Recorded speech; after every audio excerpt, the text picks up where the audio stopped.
Hello, Neha. Hi, Mike. How's it going? It's going very well, thank you. This is our first time doing a little thing. Neha and I are having a conversation. We were having a conversation recently, and we thought that other people would be interested in what we had to say. So let's do it. So, what we're going to do is give our introductions for each other because we thought they'd be more complimentary that way. So, Neha was the best manager I've ever had in my career. Uh, we worked together until I left GitHub, I guess, like 2 and a bit years ago. hmm Neha and I worked together at GitHub for about 3 years. She was at GitHub for 8 years. And yeah, just generally knows everything there is to know about management and motivating teams, and particularly about working very well with staff or principal engineers, which is what I was when we worked together. And Mike already said that we met, and we worked together for 3-ish years. Um, Mike's reputation preceded him at GitHub. I knew him as like the homebrew guy and someone who wasn't afraid to push a few buttons at work. I inherited him, and I found that he became quickly my favorite curmudgeon. But it's not just the GitHub stuff. He's been in open source for 20 years. He's been working in homebrew, I think, for like 16 years or something like that, and he'd been at GitHub before me. And so he kind of knew his way around.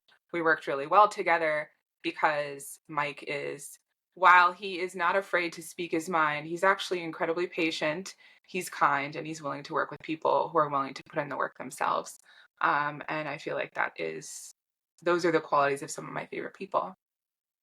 Well, I now regret doing the intro thing because that was way too kind and disgustingly Well, nice compared to my description of you. no Just one could see my eye rolls when you were doing my description unless they're watching the video. there we So, go. Wonderful. Well, so something we talked about recently is I think last time we talked, we were chatting about managery stuff. It's interesting because when we worked together, like I had never been a manager at that point, and I was like doing the whole staff engineer thing. I've since been a manager a little bit at my own startup when I was at Workbrew, and then now I'm doing some management stuff as like a fractional CTO.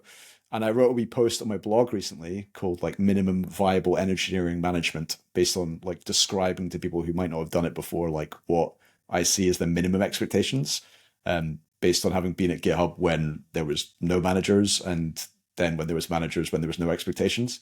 But yeah, when we were talking about this earlier, Neha, you said that there was some stuff from there that you thought might be missing that could be added. So well, I think we should first, like, I think it's absolutely fascinating. I think what we're missing here is that, like, Mike, you told me you're like, I never want to be a manager. Like, that, I absolutely don't. And then all of a sudden, right, you leave GitHub and you find yourself in a manager position. And so, like, I actually think we should cover some of the things in that blog post because, like, you've created your own definition of like what the table stakes are for management.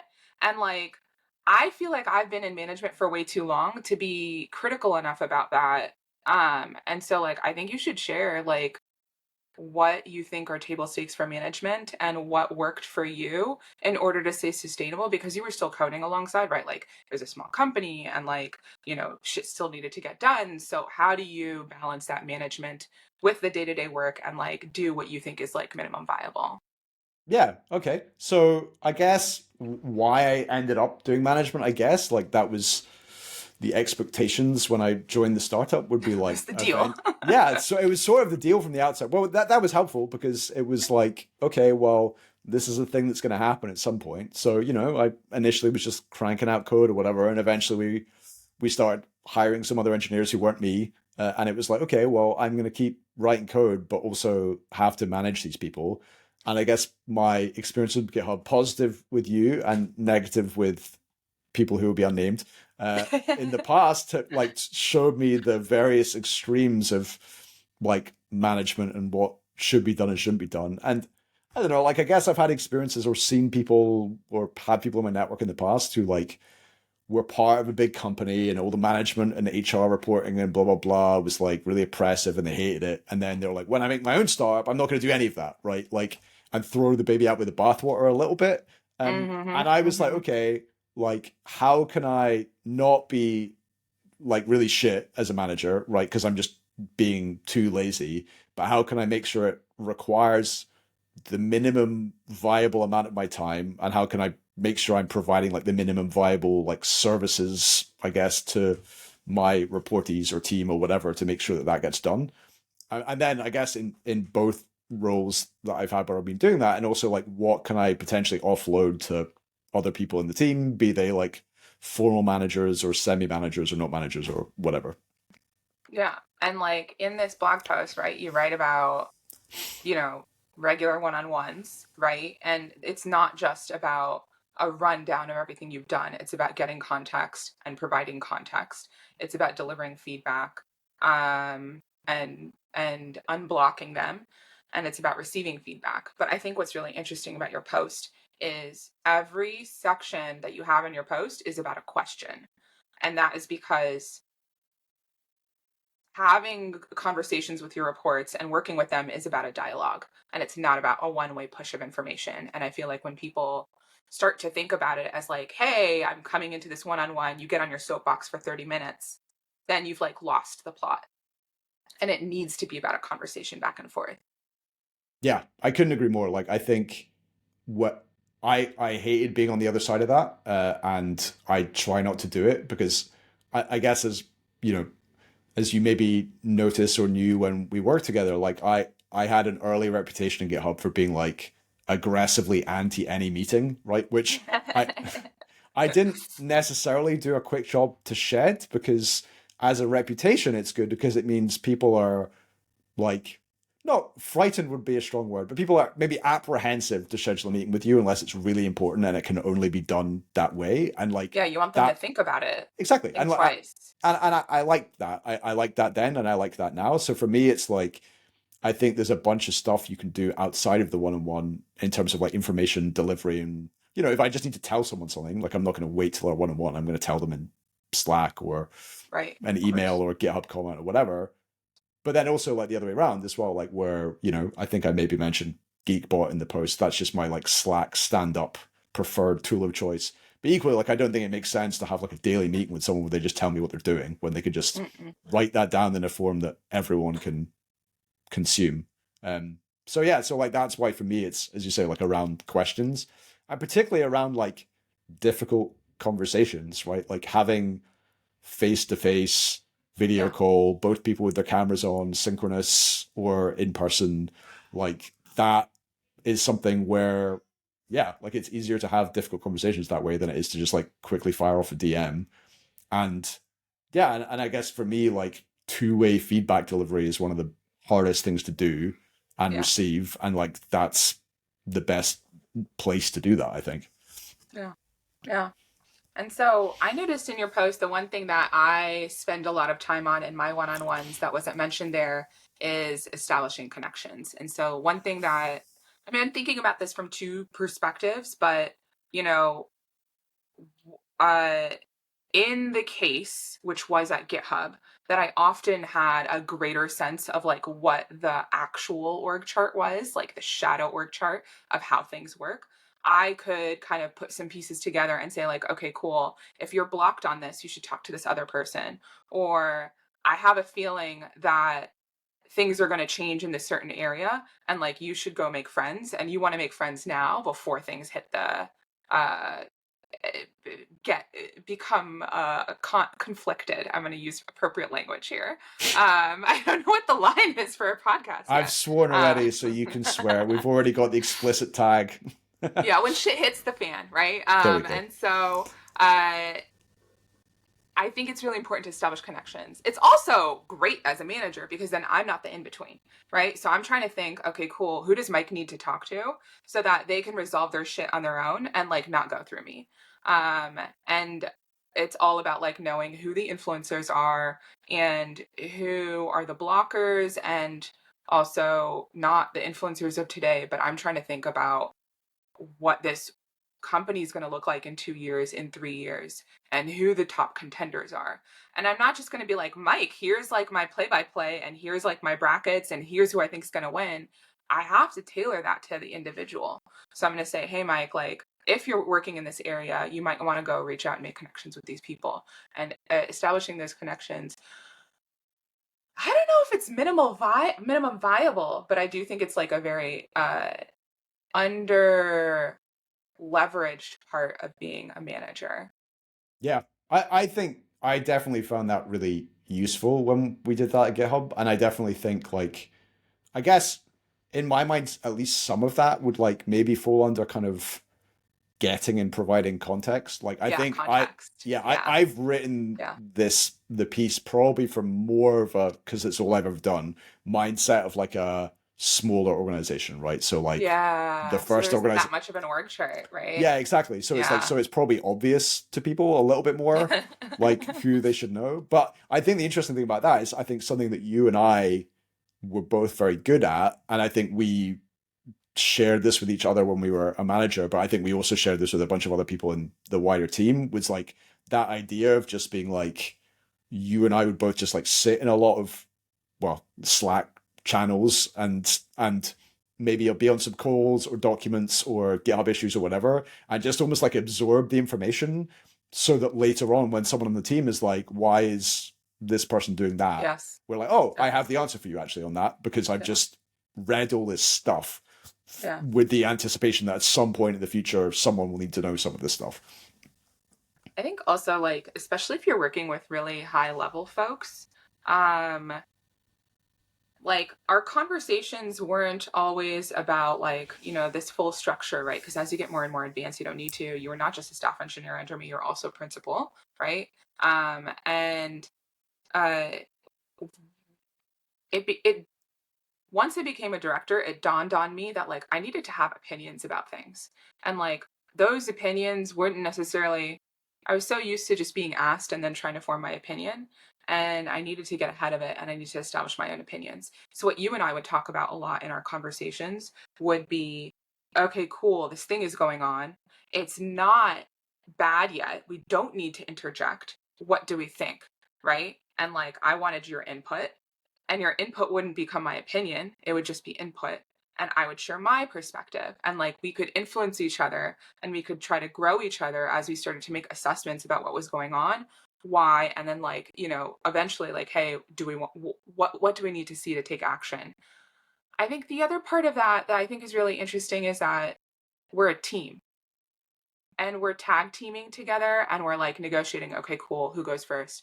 Oh, actually they might like receive you better or they might receive me better. And it's not about like, of course we're like, oh well, technically the principal engineer should weigh in here, technically the director should lead here, but it was always a consideration and it wasn't like a rule, and it wasn't about who wanted the most credit, it was about the outcome and how do we influence it.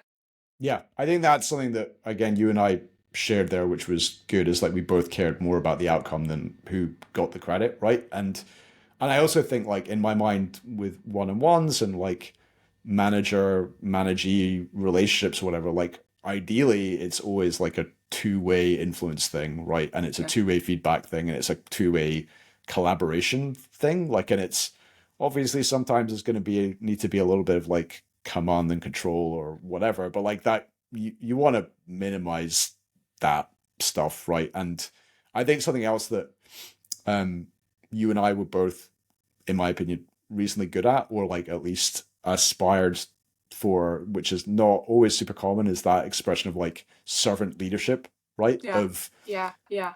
if there's like shit work to be done, if there's like maybe a little bit of a boring task or a difficult conversation, or someone has to be the bad guy or whatever, then it's like you or I would often sign up for that.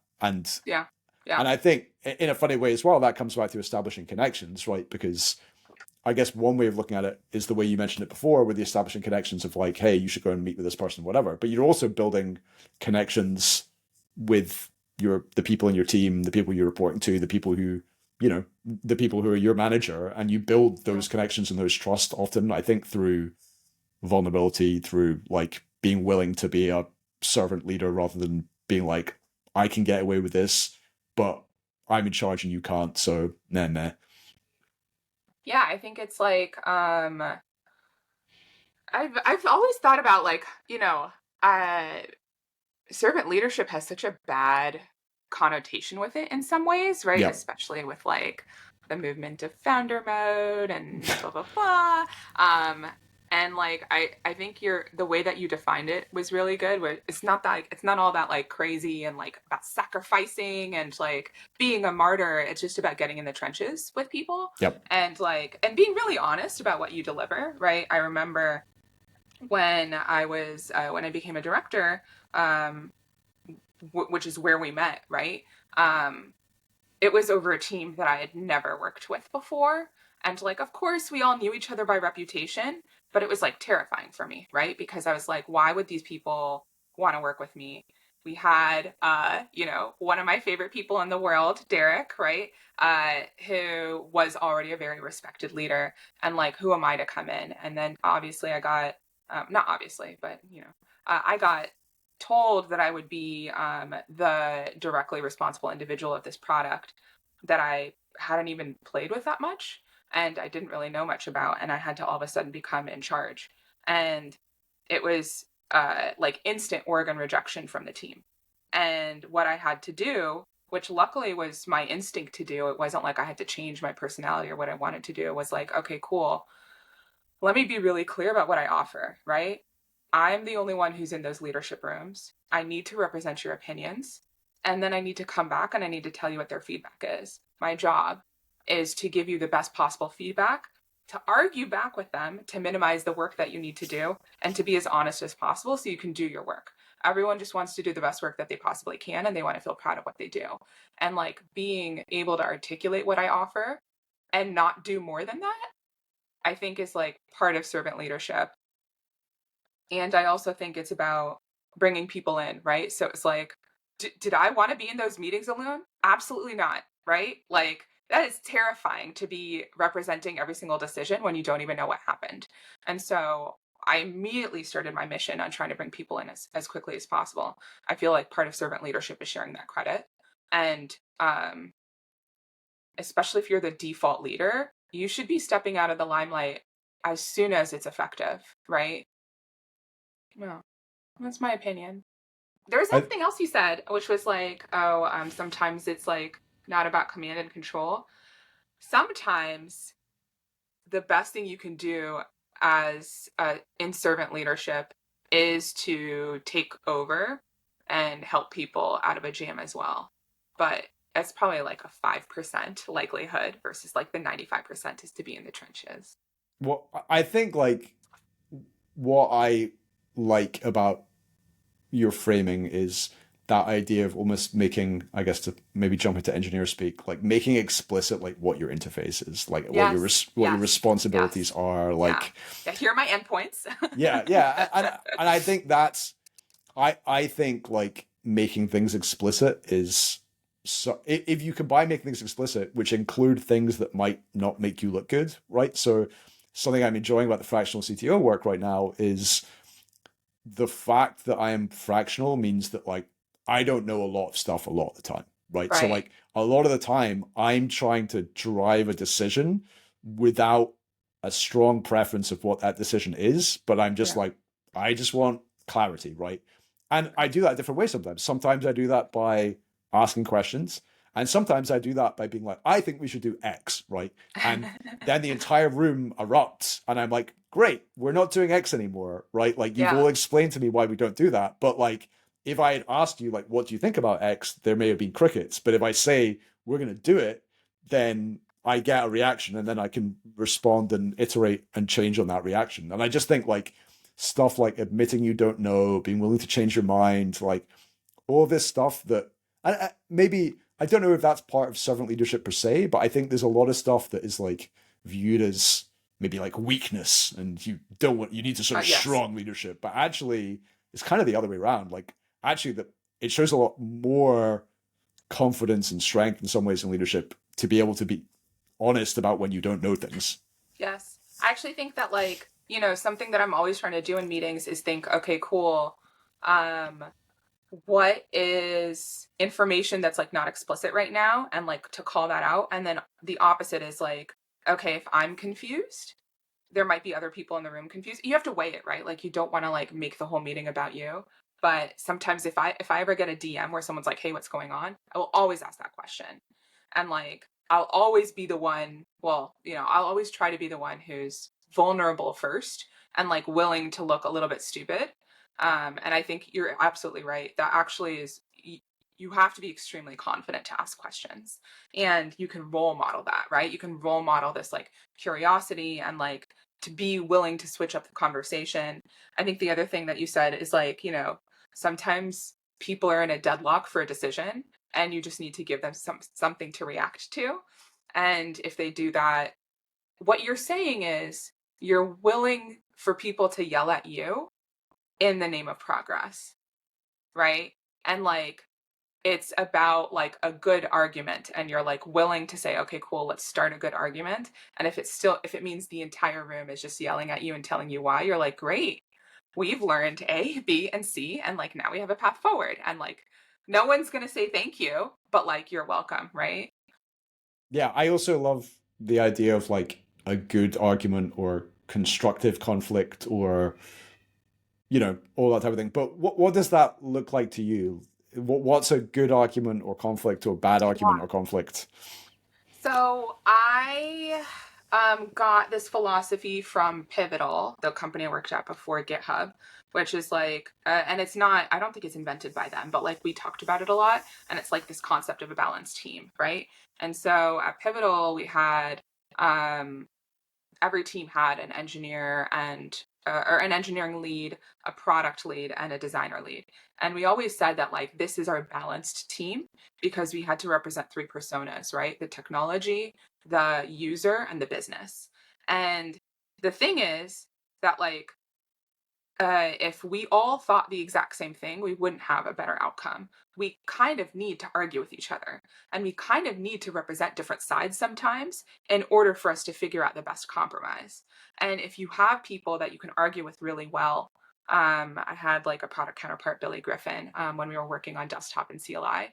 I knew that if he had a different perspective, that he and I could argue about it extremely respectfully in order to figure out the context that we're missing on each other's side. And once we had all of our cards on the table, we could make a decision together. And like uh, arguing is about saying, hey, I think that there is really important information that we need to incorporate before we make the outcome. Even if it is, we don't change anything and we're just willing to accept those risks. Let's like have that dialogue, right? Um, yeah, yeah. Yeah, I think that's a really good way of thinking about it. I guess your example with Billy is like the classic argument, right? Like Right, the product eng. product and engineering. And I've Yeah. always thought this, like, is that I've seen it go problematic in both directions, right? Where engineering is like, no, we know best, like product are just, doing what they do always, and like we're not going to listen to them, we know the customer or whatever, when they don't. And they're not sometimes asking themselves in this situation, like, do you want to sit on 10 customer calls this month, right, and review their feedback? I mean, some engineers do, great, right? Like, but most engineers don't. Like, so Yeah. can you lean on the product person to do that? But then the other extreme sometimes where engineers become utterly 100% deferential to product Oh, and yes, people. yeah. Yes. Well, I mean, sometimes I think it's even like a power confusion thing, right? Where Mm, it's some teams in some engineering cultures or whatever, it's like the product manager is kind of like the manager who decides what gets worked on by who and when, right? And then sometimes you get engineers who are like, but I don't agree, or but my product manager won't let me work on tech debt. And like, it's maybe a little blunt, but I guess that's my vibe. But my approach, I've said it almost every company I've worked at or every team I've worked at has been, okay, engineer, like look in the org chart and tell me where between you and the CEO is a product manager. And almost always the answer is, oh, there's not. Like products are in their own area over there. It's like, well, that should tell you something. And that thing is that like you're an engineer. You were hired to do engineering. Like you need to collaborate with product, right? But it's a collaboration. And that doesn't mean just doing what you're told. And it also doesn't mean refusing to give any ground because you control the pull requests, right? Like it needs to be somewhere in the happy middle ground. And yeah. I guess, yeah, there's a time I think of where at GitHub, one of my favorite ones was like a PM who'd like given me a nice rank order list of what needed to be worked on. And I worked on item 1, then 2, then item like 15. And they were like, why did you work on item 15? And I was like, well, because the code was right next to item 2. it took me 20 minutes. And if I worked on it in order, next time I come around, it's going to take me like 4 hours, right? Yeah. And then they were Yeah. like, oh, Yeah. that makes total sense now, right? But like, I was not wrong to not follow the list. And they were not Right. wrong to not call me on it, right? Like Right. that's completely reasonable. But we had that conversation, and I guess you could maybe say an argument about it. And then both of us left with, to use your point from earlier, like more information and more context Right. and whatever. And like, I think that, I think a lot of people, when they enter into tech especially, are not comfortable with that conversation, right? Like they could feel like, hey, I did the right thing, and then my PM dares to question me on like what I did. I don't need to explain myself. Like, you need to trust me. And I think that like where that ego comes in about like not feeling trusted versus like finding the root of curiosity.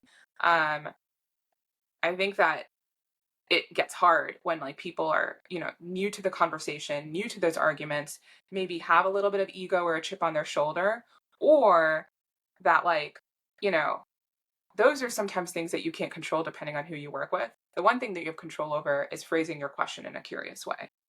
And like the art of phrasing a question in a curious way to be like, hey, I noticed, can you tell me a little bit more about, right? Instead of being like, why the fuck would you do that, right? It kind of changes the dialogue a lot. I think the other thing that this reminds me of is, I don't know if you remember, but our first conversations had a different dynamic where you were very complimentary of some of the things that I was doing. And I was like, I hate this. Like, please never kiss my ass again. And I was like, what I want is someone who can argue back with me. Right. And like, I think that most of my best relationships are people who are willing to argue back. And so I was kind of curious from your perspective, if you're willing to share, like how you interpreted, like, especially now after we like have worked together for 3 years, what do I really mean when I say I want people to argue back with me? And like, um, you know, what is that art of the argument when it comes to like a manager and a report relationship? Yeah, I mean, I think what it meant to me at least is like everything is a negotiation. And even if you state something as, I guess to go back to earlier, right? Like the kind of command and control thing is that like I think the thing that was helpful is I think you and I both had an idea of like, we will just tell the other person what to do sometimes with the Mm-hmm. understanding that if that person thinks it's a stupid idea, they're going to be Yes. like, I'm going to tell you why I'm not going to do that or why we should do something Yes. differently or Yes. whatever, right? And I think that saves a lot of time in some ways rather, and Yeah. in some ways, even like the ass kissing you mentioned in the beginning, right? Like some of that was like, new manager, don't know her super well. Like I'm going to Yeah. figure out like how this goes. And I generally default to like, I'm going to like be nice, polite, friendly, Mike, to begin with, right? And then we're going to see if how much you can handle of the like pushback and the critique and whatever, right? And I think we both did that, which is great. Like one of the things I was actually talking about you to someone in current company yesterday, where I was talking about like the levels of feedback, right? Where you were always great at giving me feedback. I think I always solicited a lot of feedback. I remember every time like GitHub, the performance review process was like 100 was like, yeah, fine, good job, whatever. 200 was like, oh my goodness, you've recreated the universe, like you're You invented unbelievable. nylon. Yeah, exactly. You're unbelievably incredible. And Yeah. my view was, if I ever get less than 200 in a report, which was all of them, then I want constructive criticism on how I can Yeah. improve. And Yeah. that blew some people's minds because they're like, oh, but is that not going to make you feel sad? And I'm like, no, it makes me feel sad to not get told how I can improve. And Yeah. one of the things I Yeah. loved the most was like, so initially, you would give me feedback, and then we had almost like two levels of what I would call like unfair feedback, right? So level one was like, okay, I'm going to give you feedback on something where I never told you, no one ever told you, Yeah. but ideally you would have known that this was the right thing to do Mm-hmm. without Mm-hmm. anyone ever Mm-hmm. telling you, Yeah. just based on your gut. And then Yeah. level two of unfair feedback, which we only got to right at the end of our working relationship, which I kind of loved, was like, I actually told you to do something. I was wrong to tell you to Yeah. do that. You should Oh have yeah. refused and pushed back and done it your way. And as a result, unfortunately, like you can't get, the top performance rating or bonus or whatever on this project because the outcome, like you did exactly what you were told, but the outcome was not Didn't work. optimal, and Yeah. therefore, like, you're at the level where you're being judged on your outcomes and not based on did you just do what you were told, right? And that, to me, that takes a huge amount of trust between two It people to be does. able to It deliver does. that. And like that's for me almost like the so far like max level of like delivering feedback, when you can say that and when I can take that on the chin and be like, yeah, that's fair, I'm gonna adjust going forward and whatever. But you also know that you can, because I'm sure you had other people that you had managed over the years who you knew you couldn't say that to them because that would No, either absolutely not. Because you have to be like comfortable with like, okay, the outcome was the outcome. We both agree that the outcome wasn't good. And like, we're both here to do the analysis together. And like, I think that, also some people are like, cool, well, for Neha, like, I'm getting a hit on my score, whereas Neha getting a hit on her score. And like, the system's unfair, yeah, right? My yeah, manager may or may not have visibility into it. My manager may or may not care. And like there's different responsibilities at different levels, and you may not get the retribution that you want. And like that it is what it is, right? And so if you can kind of be like, okay, cool, it is what it is, I'm willing to take a look at like the outcomes and like truly understand what we can do differently, then you have a really rich conversation. I think also part of those unfair conversations was like, I tried to always be like, this was out of your control and it affected the outcome, and therefore this is the score. And like you just have to be okay with things that are out of your control and then focus on what's in your control, even if it's a tiny slice, right? yep. And I guess if anyone's listening and worrying, I also think that that's obviously very reflective of your seniority, right? Like if you're a Yeah. more junior Yeah. engineer, like you're not going to be held responsible for stuff outside of your control. But when Oh, of like course not. if you're a principal engineer, distinguished engineer, staff engineer, maybe depending on the company, like yeah, like It's you're almost exclusively that. exactly, exactly. Yeah. Yeah. No, the feedback absolutely changes as you go up the ranks as well. And like as I go up the ranks, right, depending on my level and then my reports level, both of those feedback changes a lot. I want to have that again. I want to like be able to have those like really intense feedback conversations. I think I only hit that with like 4 or 5 people. Well, I'm sure you'll get there again. Do you have Yeah. any almost like final stuff you want to tell people where they can find you on the internet or what you're doing or any of that stuff? Oh, well, I left GitHub a month ago, so the closest you can do is probably find me on LinkedIn.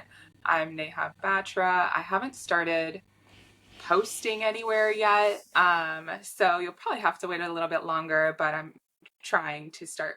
Oh, actually, I did a lot of article writing on lead dev. So if you go to leaddev.com and find me, Neha Batra, you can find some of like my philosophies, and I don't know, hopefully I'll start writing again soon.